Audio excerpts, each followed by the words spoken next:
오늘 말씀의 제목은 예수님의 전도 대상자라는 제목으로 함께 말씀을 나누도록 하겠습니다. 여러분 필리핀 마닐라에 가면 스모킹 마운틴이라는 곳이 있습니다. 이 스모킹 마운틴에서 선교하시는 선교사님이 계셔서 가본 일이 있는데요. 이 스모킹 마운틴을 번역하면 연기 나는 산 정도로 우리가 그렇게 번역할 수가 있어요. 그런데 여러분 여기 가보시면 여기는 산이 아닙니다. 이게 산이 아니고 뭐냐 하면 우리 한국으로 치면 서울 상암동에 있는 쓰레기 매립장 정도 됩니다.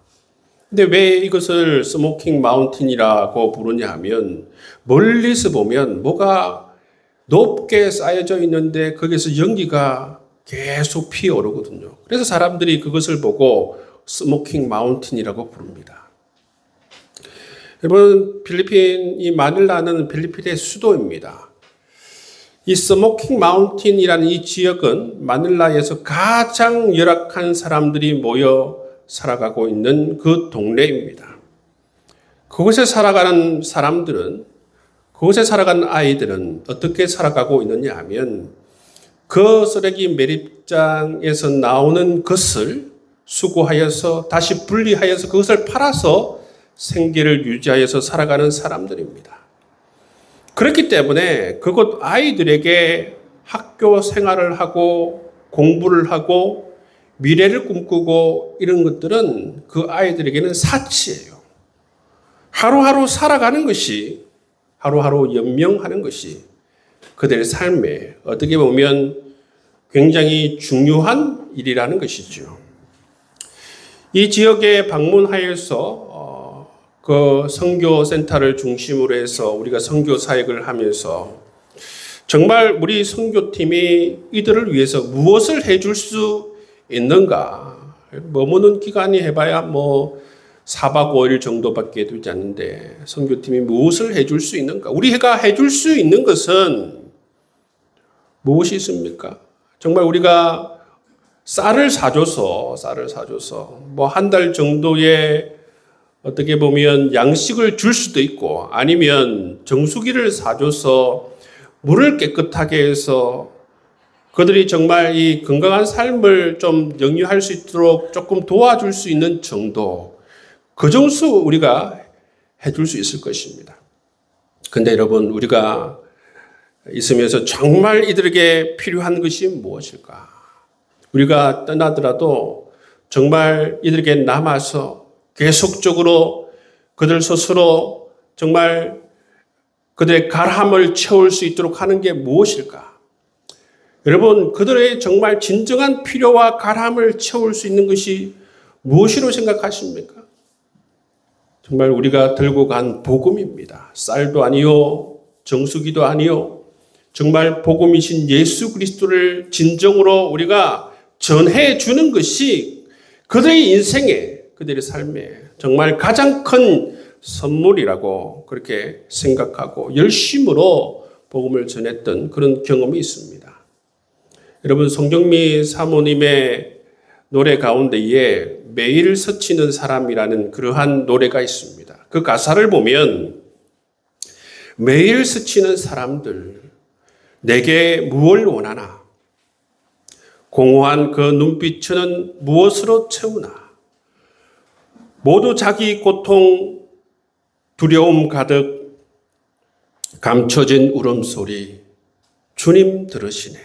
여러분, 이 찬양의 가사처럼 여러분 우리가 일상에서 만나는 많은 사람들, 매일 스치는 사람들은 겉모습은 괜찮은 사람 같지만 그 분들 마음 안에 보면 이처럼 삶이 공허하고 삶이 자기 자신의 고통과 감춰진 울음으로 가득 채워져 있다는 사실을 우리가 알 수가 있는 것입니다. 겉만 봐서는 알 수가 없다는 것이죠. 여러분, 우리가 보기에 괜찮은 사람, 그렇지만 괜찮지 않는 사람들이 정말 많습니다. 그 대표적인 사람이 누구냐면 여러분 영국의 다이애나 비입니다. 여러분 다이애나 비는 정말 영국에서 백작의 딸입니다. 백작의 딸이에요. 근데 이 다이애나 비가 6살 때에 이 다이애나 비의 어머니가 다이애나 비를 놔두고 다른 사업가와 재혼을 합니다. 그때 이 다이애나 비가 굉장한 상처를 받게 돼요. 다이애나 비는 어떻게 생각했냐면 엄마가 나를 버렸다 그렇게 생각한 것이지요.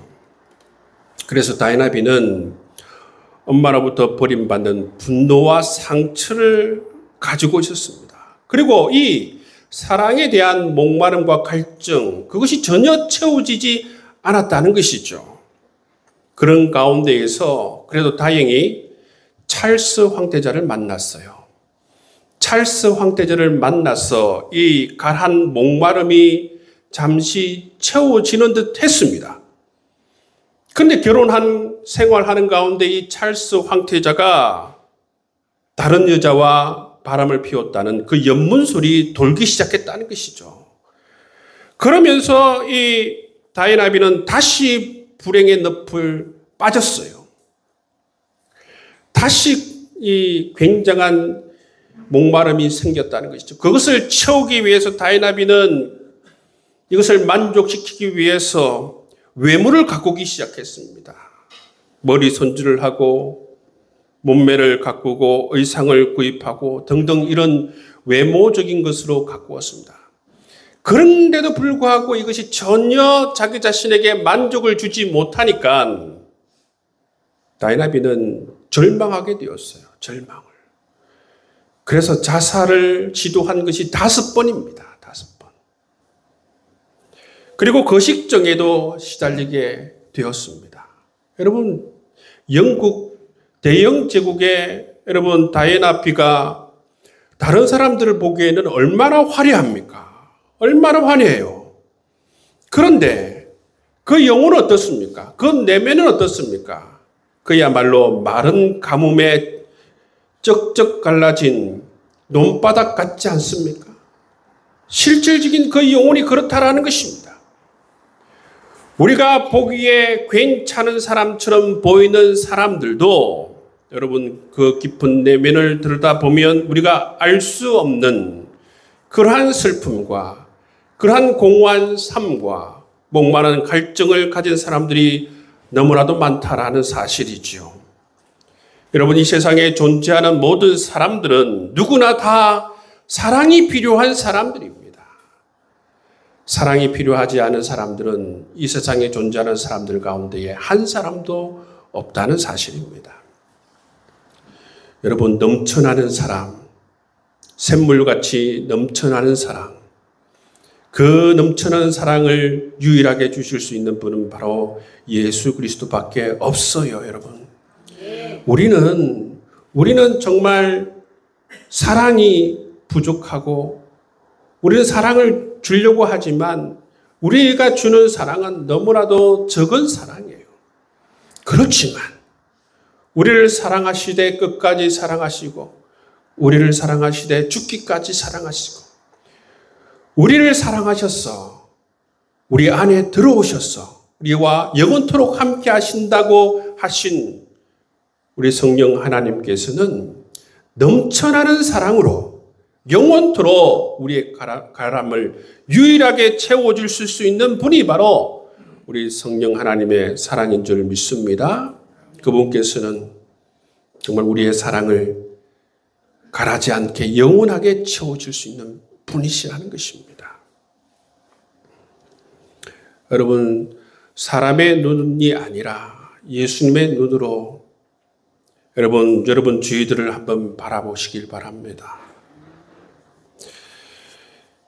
우리의 눈이 아니라 예수님의 눈으로 우리의 주위를 바라보면 다 사랑이 필요한 사람들이에요. 다 어떻게 보면 목자 없는 양들입니다. 그들에게는 예수님의 사랑이 필요하고 예수님의 복음이 필요하지 않는 사람이 한 명도 없는 것입니다. 복음서를 보시면 예수님께서 만났던 사람들이 있어요. 예수님께서 복음을 전했던 사람들이 있습니다. 어떤 사람들이 있습니까? 그 가운데 보시면 부자들도 있어요. 부자. 여러분, 부자 청년을 예수님께서 만나지 않았습니까? 부자 관원을 예수님께서 만나지 않았습니까? 또 예수님께서는 지도자들도 만났습니다. 여러분, 오늘날로 말하자면 국회의원이라고 할 수 있는 니고데모도 만났고, 회당장인 야이로도 만났고, 로마 백부장도 만났습니다. 또 예수님께서는 육체적으로 고통 사람들을 많이 만났어요. 그리고 물질적으로 가난한 사람들도 많이 만났습니다. 사회적으로 고립되고 정서적으로 고립된 사람들, 그런 사람들도 예수님께서 직접 찾아가 주셔서 많이 만났습니다. 대표적인 사람이 누굽니까? 삭개오 아닙니까? 삭개오는 돈은 있었지만 많은 사람들로부터 손가락질 받고 왕따를 당했던 사람입니다. 아무도 삭개오와 친구가 되어주려고 하지 않았던 사람도 아닙니까? 이런 사람들 예수님께서 만나 주셨습니다. 이 모든 사람들은 예수님의 눈에 보일 때 다 하나같이 사랑이 필요한 사람들이고 다 목자 없는 양처럼 보였기 때문에 예수님께서 만나 주신 것을 볼 수가 있어요. 여러분, 우리가 사람들을 바라볼 때에 우리가 단순히 우리의 육체적인 눈으로 사람들을 바라볼 것이 아니라 영적인 눈으로, 예수님의 눈으로 사람들을 바라볼 필요가 있다는 것이죠. 우리가 자본주의 세상에서 살아갈 때에 자본주의적인 경제적 관점으로 사람들을 바라볼 때가 많아요. 경제적 관점에서 바라볼 때는 그냥 부족함이 없겠지, 끝이에요. 그게 아니고 여러분, 경제적 관점뿐만 아니라 여러 가지 측면에서, 다각적 측면에서 사람들을 바라볼 필요가 있는데, 특별히 여러분, 예수님의 눈으로, 예수님의 관점으로 사람을 바라볼 필요가 있다는 것입니다. 예수님의 눈으로 여러분 주위를 한번 바라볼 수 있기를 원합니다. 복음이 필요한 사람이 보일 것입니다. 예수님의 사랑이 필요한 사람들이 보일 것입니다. 주님께서는 우리에게 성령을 보내주시고 우리에게 이 사역을 대신 맡겨주셨습니다. 주님께서는 우리에게 이 사역을 맡겨주시면서 그들을 사랑으로 섬기길 원하시고 계신다라는 것이죠. 그러길 위해서는 먼저 우리가 예수님의 눈으로 우리 주위에 있는 사람들을 바라볼 필요가 있다는 것이죠. 예수님께서 바라보셨던 것처럼, 저 사람은 정말 목자가 필요한 사람이구나. 영적으로 정말 가람이 있는 사람이구나. 사랑이 부족한 사람이구나. 그것들 우리가 바라보고 그것을 알아차릴 수 있는 여러분 될 수 있기를 주님의 이름으로 축복합니다. 그것을 여러분 멀리서 찾을 것이 아니라 여러분의 가장 가까이서부터 찾을 수 있기를 바랍니다. 여러분의 가정에서 한번 찾아보실 수 있기를 바랍니다. 가정에서. 남편이 될 수 있고 아내도 될 수 있고 자녀가 될 수도 있습니다. 가까운 친척이 될 수도 있습니다. 그리고 여러분 가까이 있는 친구들이 될 수도 있습니다. 여러분의 직장 동료가 될 수도 있고 아니면 여러분이 일상에서 만나는 아파트에서 만나는 사람들, 식당에서 만나는 사람들, 주위의 마트에서 만나는 사람들, 이런 사람들이 될 수가 있어요. 그런 분들을 예수님의 눈으로 바라보고 여러분 그런 사람들을 마음에 품고 그런 사람들을 사랑으로 섬길 수 있는 여러분 될 수 있기를 주님의 이름으로 축복합니다. 여러분 여기에서 제일 중요한 게 뭐냐면요. 그 영혼을 품는 거예요. 그 영혼을 품는 것이 제일 중요해요. 여러분 우리가 정말 죄 사함 받고 존귀한 하나님의 자녀가 되고 죄로부터 자유하게 되고 죽음으로부터 자유하게 되고 정말 포도나무 가지에 심겨지게 되고 정말 우리가 새 하늘과 새 땅에 들어갈 수 있게 된 것은 그 이유가 뭡니까? 하나님께서 우리에게 관심을 가져다 주신 것 아니겠습니까? 나를 먼저 찾아와 주신 것 아니겠습니까? 그런 것처럼 여러분 우리가 정말 우리 주위에 있는 사람들을 마음에 품는 것이 정말 중요하다는 사실입니다. 마음에 품어야만이 기도할 수 있고 마음에 품어야만이 사랑으로 섬길 수가 있고 마음을 품어야만이 복음을 나눌 수가 있습니다. 기쁨을 나눌 수가 있다는 것이죠. 그렇기 때문에 제일 중요한 게 뭡니까? 우리의 마음에 품는 것입니다.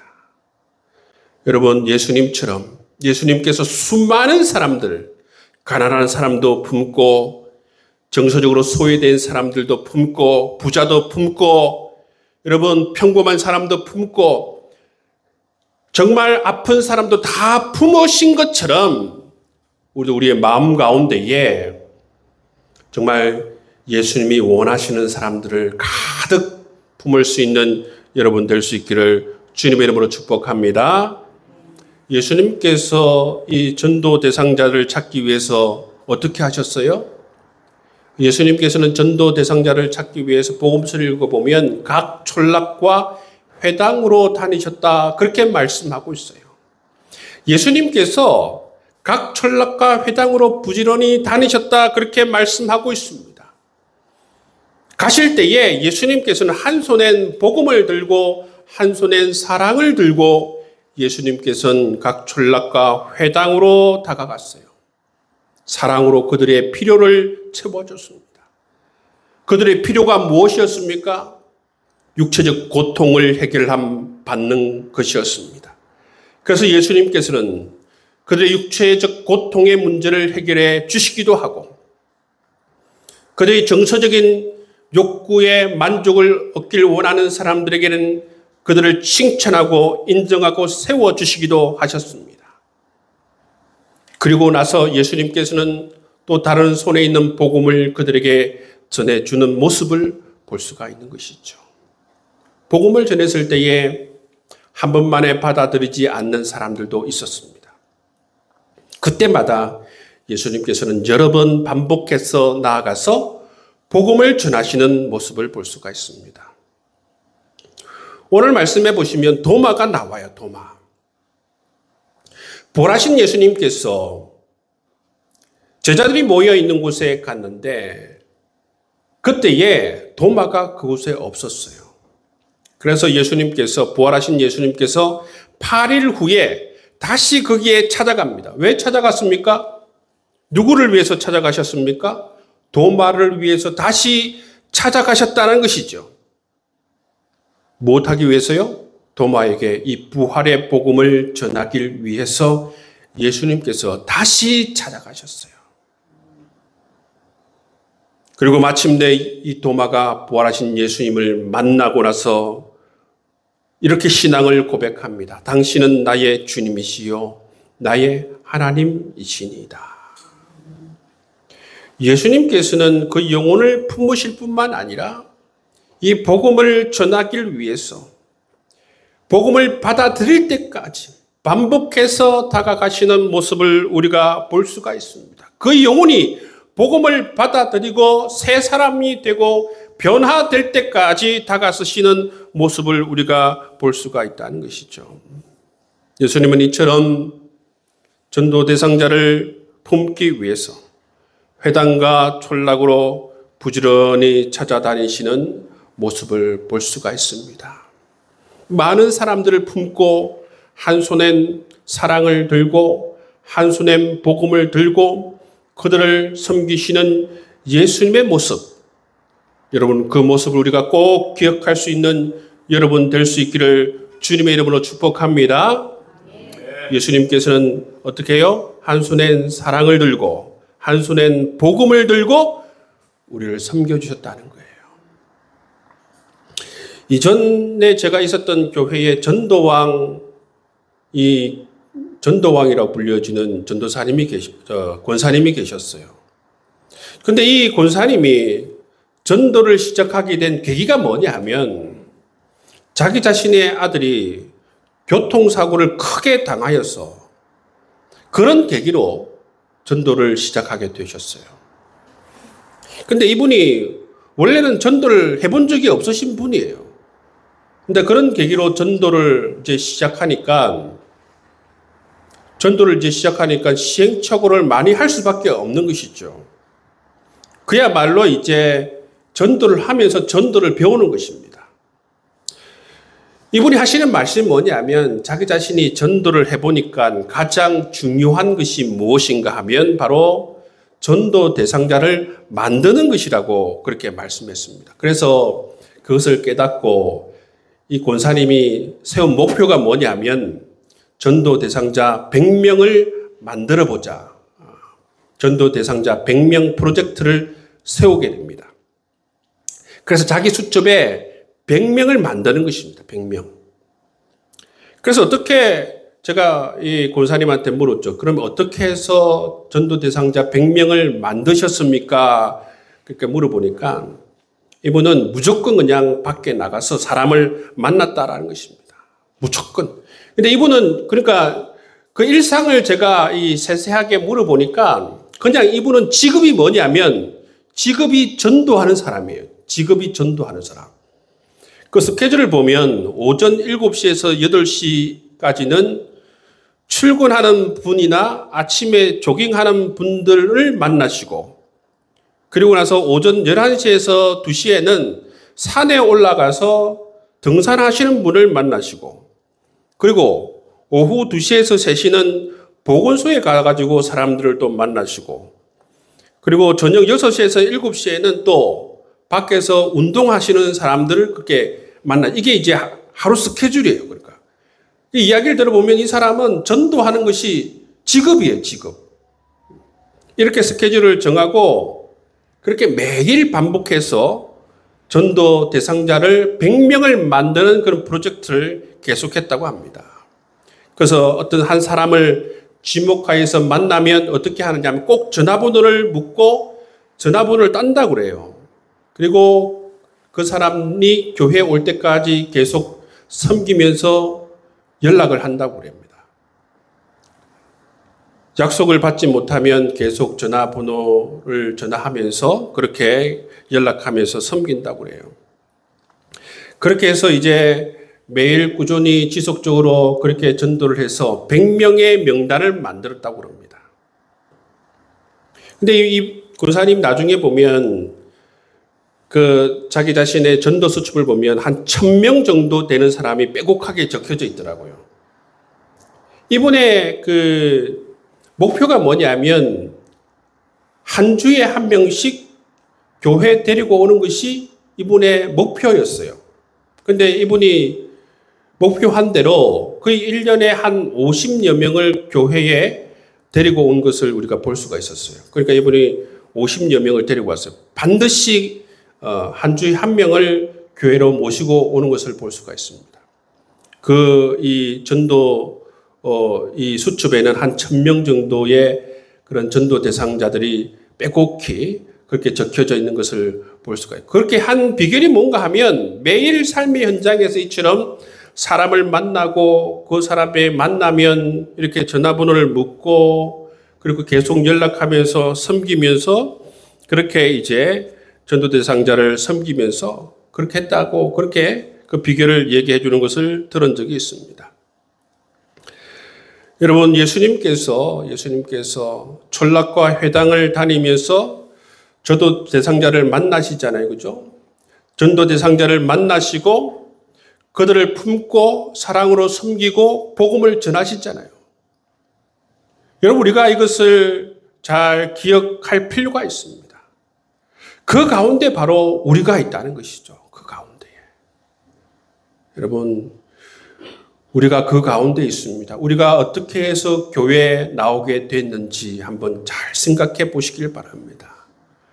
여러분 이것은 성령의 역사가 아니면 절대로 우리는 예수를 알지도 못하고 예수를 깨닫지도 못하고 예수를 믿을 수가 없어요. 성령의 역사 가운데에서 하나님의 인도하심 가운데에서 하나님의 택정함 가운데에서 우리가 하나님의 백성이 되는 것입니다. 여러분, 이처럼 여러분 우리가 예수님의 사람으로서 예수님의 제자로서 우리 필그림 교회가 이 5월달 6월달 예수님처럼 영혼을 품을 수 있는 여러분 될 수 있기를 주님의 이름으로 축복합니다. 우리 교회의 비전이 뭐냐면 하나님을 사랑하라, 복음을 자랑하라입니다. 한번 따라 하시길 바랍니다. 하나님을 사랑하라, 복음을 자랑하라. 이 비전처럼 우리가 하나님을 사랑하고 복음을 자랑하는 귀한 교회가 되길 원합니다.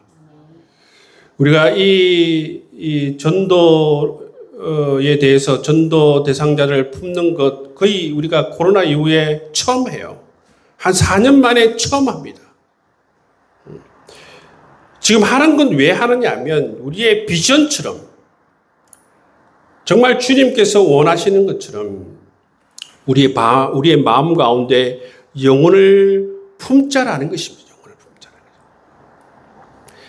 여러분, 우리가 영혼을 품고 영혼을 사랑으로 섬기게 되면 하나님께서 우리에게 귀한 은혜와 축복, 성령의 역사를 경험하게 인도해 주실 줄을 믿습니다. 여러분, 우리가 개인적으로 은혜 받고 축복 받고 정말 하나님 안에서 하나님의 사랑을 충만히 누리고, 그리고 그 비결이 어디인 줄 아십니까? 하나님의 말씀 안에서 말씀에 순종하는 삶을 살아가는 거예요. 그 대표적인 게 뭐냐면 하나님을 사랑하고 복음을 자랑하는 삶을 살아가는 것입니다. 이 말씀이 이끄는 방향으로 하나님을 사랑하고 복음을 자랑하는 삶을 살아가는 것입니다. 살아갈 때에 하나님께서 여러분도 축복해 주시고 우리 필그림 교회도 축복해 주시고 그 놀라우신 은혜를 여러분 경험하게 되리라 믿습니다. 그래서 여러분 우리가 초청주의를 우리가 할 텐데요. 제일 중요한 게 뭐라고 했습니까? 제일 중요한 건 바로 영혼을 품는 거예요. 제일 중요한 게 여러분 마음 가운데 세상을 품는 게 아니고 영혼을 품는 겁니다. 영혼을 품는 거예요. 영혼을 품을 때에 영혼을 품어야만이 영혼을 위해서 기도할 수 있습니다. 영혼을 사랑으로 섬길 수 있습니다. 그 영혼을 위해서 복음을 전할 수가 있다는 것이죠. 그래서 여러분 최소 한 명이라도 여러분 마음 가운데에 여러분 성령의 전인 여러분의 마음 가운데에 여러분 영혼을 품을 수 있기를 주님의 이름으로 축복합니다. 우리 교회의 모든 성도들은 다 영혼을 품고 이 5월달 6월달에 그 영혼을 위해서 기도하면 좋을 것 같아요.